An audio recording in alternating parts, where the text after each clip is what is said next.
What we have here is how's this audio? I hear it. Should I do mandolin ASMR?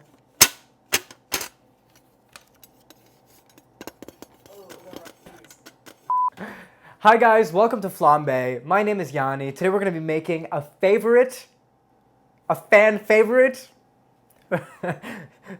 French fries. Roll the tapes. I love French fries, personally. This is an American classic. Everyone loves this. If I didn't live in America, I wouldn't make this video. But because it's the #1 food of all Americans, we're making it today. Okay, let's just get started, I guess. It is a super duper slicer machine. A little friend, the mandolin, back to the stage. Wear safety gloves. You don't want to lose any fingers in this process. Before we start slicing this, what some chefs like to do is they like to square off their potates. Because when you run it down the mandolin, every piece is uniform, so when you're frying it, every piece browns equally. Now, I don't really care about that. I want to get bang for my buck. I'm going to include these on the next, 3 potatoes. They have higher fiber content than white potatoes. That's not why we're using russet potatoes. They're good cells. It's not for the gut health. The reason why russet potatoes are the ideal kind of potato to use is because they have a really high starch content and low water content. So when you have less water in these, they fry up more easily. All around 10 out of 10 potato to use for these purposes. The setting on this, by the way, has little slices. You can actually turn the mandolin and adjust either the thickness of the slice or the kind of blade that you use. So instead of a straight blade, I've switched it to the setting that makes little French fry shapes. It's like it's like a thick julienne.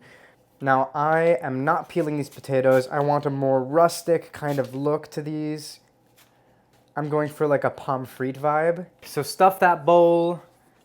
What you want to do is fill your French fry bowl with water. Take some salt. Sprinkle it in like a good helping. What I did for my fries is I let them sit overnight. I also washed some parsley. I'm just gonna pop it in here. This looks ridiculous, doesn't it? Okay. Well, I gave this whole talk on being a responsible chef in that omelet video. So what we're gonna do is transfer over half our thingies. Thingies, yeah, obviously, our thingies. We're gonna transfer over half our French fries into another bowl. What the water does is it washes the starch off the outside of the French fry, and then the salt pulls out the moisture from the inside. So that creates a less moist interior, meaning you get better browning and better crunch with these fries. I'm also gonna toss in a little bit of rosemary into the water. I wanna infuse the water. Oh, you know what I wanna do with these? I have some cabbage in my fridge. I am going to pop in some cabbage leaves. Let this ferment. I'm gonna come back in a couple days and cook these. Sorry, you're not gonna get to see this. I usually recommend soaking your fries in a salt water solution overnight. If you wanna ferment them, pop in some cabbage, throw it in the fridge, leave it for 5 days to a week. It's gonna give it a nice funky flavor. Oh God, I hate saran wrap with wet hands. It really is. It always gets stuck on one side. You have to pull the whole thing out. You have to unwind the side. Oh, goodness. No. So, this we whipped out of the fridge. I prepared this yesterday. I let it rest for about 24 hours. Oh, cold. It's cold. It's very cold. We let them soak, which means the fries are wet now, whether or not all that other good stuff happened. You know what I'm gonna do? Instead of taking them out and immediately laying them on here, I'm actually gonna rinse them off, because the second I put this rosemary in the oil, it is completely gonna burn, because they're tiny little particles. So I'm gonna dump this and rinse it. Oh, it's called a spider strainer. You can probably use it for donuts, yes. Do you want to make donuts? Donuts are not easy. All right, spread them out. You want to dry these off as much as possible. Do they taste like anything?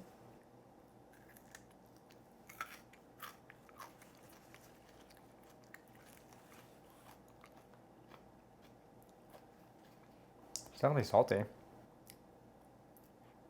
I don't know why I licked it. It just happened. I'm not taking another bite. I know what this tastes like. Let's move to the stove. I think it's time to fry these bad boys. Fry, to fry. Oh, that's why they're called fries. French fries. Because they're fried. Can you cut?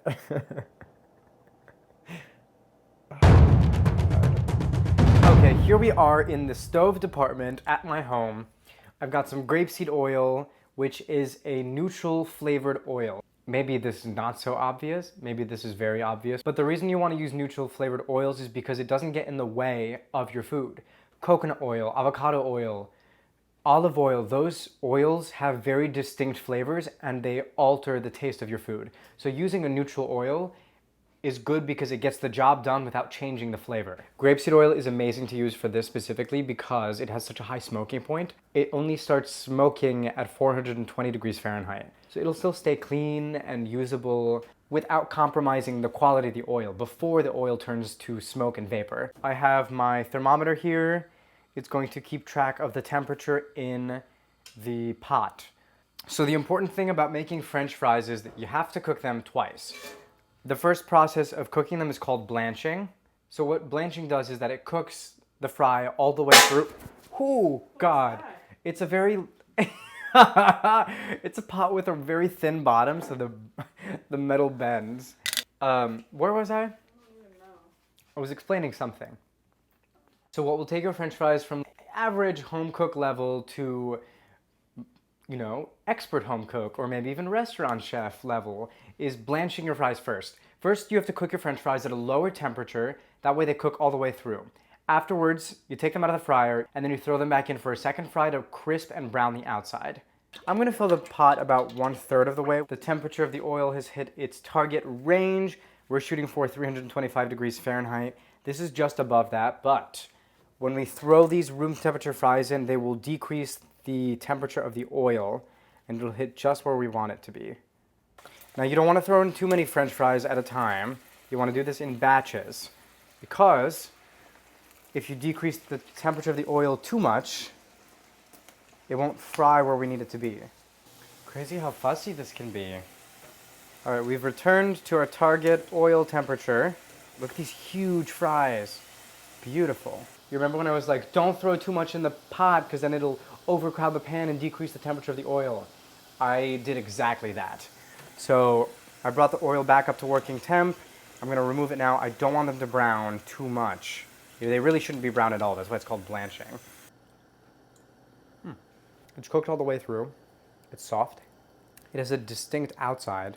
Obviously it could cook for a little longer. They could brown more, but that's what the second fry is gonna be for. It's like rapidly falling, this temperature. It's crazy. God, I feel like I'm watching a sports event. There's just so much action here. 300, come on, come on, come on. Pick up the pace, increase the temperature. Oh God. What would be the opponent? The opponent? So I guess the French fry oil is my team and the fries are my opponent. Okay, we're back up. We're right where we need to be. Oh, I'm so excited. These are gonna be delicious. Some of them have taken on a little bit of browning. I think that's because those were the fries that had oxidized a little bit. They were sitting out and turning pink. So when you take them off the fryer, make sure you have some kind of towel to absorb the oil underneath that doesn't produce lint. I have a paper towel underneath and then above it I have a, like a lint-free towel over here. Where the paper towel can absorb if there's any puddling or pooling. I don't know if you guys knew this, but the word fry in French fry is there because you're literally frying the fries. Just me? Cool. Fry these bad boys. Fry, to fry. Oh, that's why they're called fries. Can you cut? Can you cut? No, but like obviously the French fries are fried. Like we know that. The name, it's in the name. It's just one of those thoughts you know, but you don't have to have. Have what? The thought process behind it? Yeah, you don't have to have that thought. It's so obvious. Now, did I lie awake thinking about it? No, it didn't cross my mind. But had you asked me, probably would have known the answer. It's a given. I'm not wasting my brain cells thinking about the etymology of that. Okay, back to the fries. These are the important things. Okay, next step, very important. We're going to increase this Now our target temperature, instead of 325 degrees, it is 375 degrees. So earlier the goal was just cook the fry all the way through. We did it for about 5 minutes. Now with the crisp, you only want to do it for like a minute at a high temperature, if this goes well and we do this correctly. Now I'm only going to go one batch at a time now. It's really, really important to me that this oil stays hot. If you're someone who likes a soft inside and a crunchy outside, between the blanch and the second fry, throw them in the freezer, throw them in the refrigerator for a couple hours, let them cool down. That'll give you a really, really soft, delicate inside. I want a French fry that will like crisp the hell up. So I'm not doing that step. I'm skipping straight to the second fry because I want something crunchy. That's how I like my French fries. It's truly like sailing a ship. I don't know if you've ever sailed a ship, but you like turn the wheel a little bit and the whole ship completely changes course. You have two vessels to change the temperature. You have the French fries to decrease the temperature and the flame. The tiniest movement can create the largest change. Remember that, my friends. Yes, you're constantly like working, adjusting, not overshooting it. The smaller the adjustments, the better. Oh, look at this golden brown color. Having a spider strainer like this is really, really a great tool to use. It lets the oil fall through, but you can still keep hold of a good amount of fries. All right, turn this off. We are done. Do you want to look up how to do fried Oreos? We've got the oil hot. I mean, why not, honestly? Do we have to batter them? We're gonna make pancake mix real quick so we can deep fry some Oreos. Okay, so there's an egg, there's water in there, a little bit of oil. No regular, double stuff is the way to go. I'm losing my mind, I just had a dry measuring cup. Oh, it's, it's inside here. I do this all the time. 1/3. Mix this in. This is gonna be a little different. This is buckwheat pancake mix. This is gonna be brown. This is gonna be brown because the pancake batter is brown. It's not gonna look very pretty, but yeah. It's fine, it just tastes like buckwheat. I hope it tastes okay. Oh goodness, I don't know how to drop this in. It's the spider thing. I don't want to get batter on that. Cause I guess. Okay, I'll try it with the spider. No, I don't want to. There must be some better way to do this, where you get clean lines.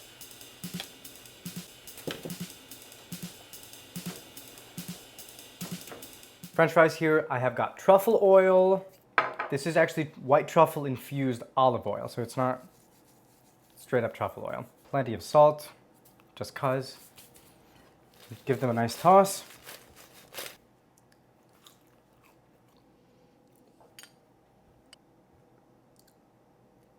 I barely taste the white truffle.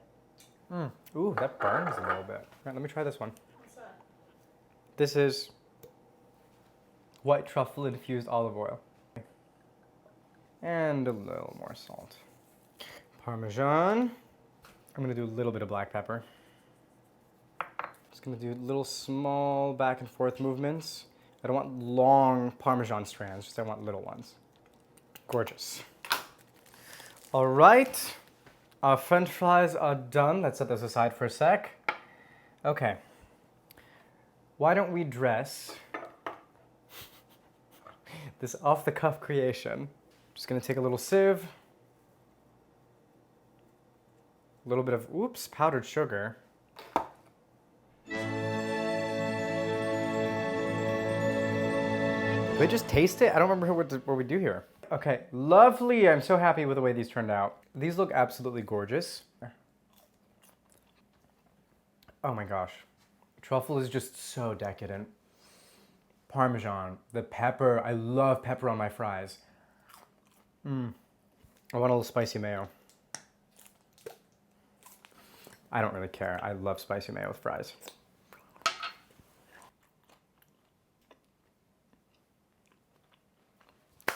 Loved it.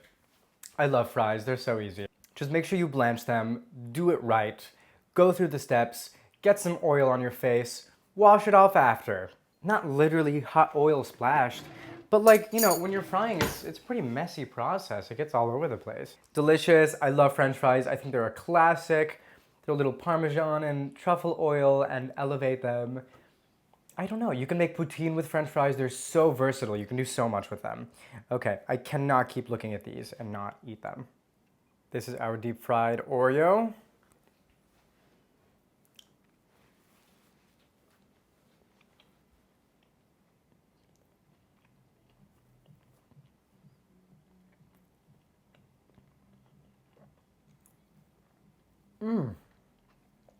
Oh my God. I love this. Okay, so deep fried Oreos are really good, except you can only have like a quarter of a bite of one. Because we used buckwheat pancake mix, it is so much more, it's just lighter. Oh my God, this is brilliant. I could eat actually 10 of these. Ugh. This really balances like the fat and sweetness of the Oreo nicely. Amazing. I hate things that are too sweet or too fatty. 10 out of 10. Would recommend if you're not a dessert person. Oh, that was so good. My friends, if you enjoyed this video, shoot us a couple likes, send us a couple messages, let us know what you thought. Us, meaning me. As always, my name is Yanni, and thank you for watching FlamBaé. My dear friends, I want this to be nostalgic, like I'm writing a letter. My dearest, darlingest, Momsy and Popsicle. Dear Dad. Oh, where's the grater again? Where's the cheese grater? I hate this kitchen. Nothing has a place yet. Where'd you put the cheese grater? We bought it together. We bought it in the supermarket and you said, buy that. It's okay. Oh, God, thank you. Okay, let's go. You're heavy to toss things in. Stop.